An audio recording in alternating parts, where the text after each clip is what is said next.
ഉത്സവത്തിനിടെ ചെഗുവേരയുടെ പതാകയും വിപ്ലവഗാനവുമായി വീണ്ടും CPM. Kannur Kallikkandy മൊയ്ലോം Bhagavathi ക്ഷേത്രോത്സവത്തിലാണ് CPM പ്രവർത്തകർ ചെഗുവേരയുടെ ചിത്രമുള്ള കൊടി ഉയർത്തുകയും മുദ്രാവാക്യം വിളിക്കുകയും ചെയ്തത്. സംഭവവുമായി ബന്ധപ്പെട്ട പ്രദേശവാസികളിൽ നിന്ന് തന്നെ വലിയ പ്രതിഷേധമാണ് ഉയരുന്നത്.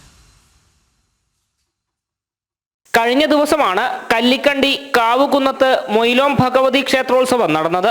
ഉത്സവത്തിന്റെ ഭാഗമായുള്ള ഘോഷയാത്രക്കിടെയാണ് സിപിഎമ്മുകാർ ചെഗുവേരയുടെ ചിത്രമുള്ള ചുവന്ന കൊടി വീശുകയും പാർട്ടി മുദ്രാവാക്യങ്ങൾ ഉറക്കെ വിളിക്കുകയും ചെയ്തത്.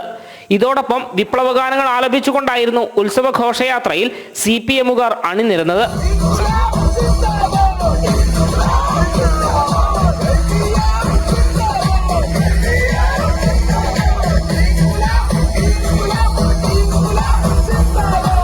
സംഭവവുമായി ബന്ധപ്പെട്ട വലിയ പ്രതിഷേധമാണ് ഉയർന്നു വരുന്നത്. ക്ഷേത്രോത്സവത്തിൽ വിപ്ലവഗാനങ്ങൾക്കും ചെഗുവേരയുടെ ചിത്രമുള്ള ചുവന്ന കൊടിക്കും എന്ത് പ്രാധാന്യമെന്ന ചോദ്യമാണ് ഉയരുന്നത്.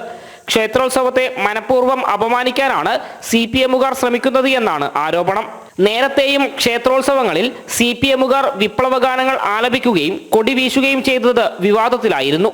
തലശ്ശേരി മണോളിക്കാവിൽ കലശം വരവിനിടെ സിപിഎമ്മുകാർ മുദ്രാവാക്യം വിളിച്ചത് വലിയ സംഘർഷത്തിനാണ് വഴിവെച്ചത്. കതിരൂർ പുല്യോട്ടുകാവിൽ ക്ഷേത്രത്തിനുള്ളിൽ ചെഗുവേരയുടെ ചിത്രമുള്ള കൊടി വീശിയതും വലിയ പ്രതിഷേധങ്ങൾക്കാണ് വഴിവെച്ചത്.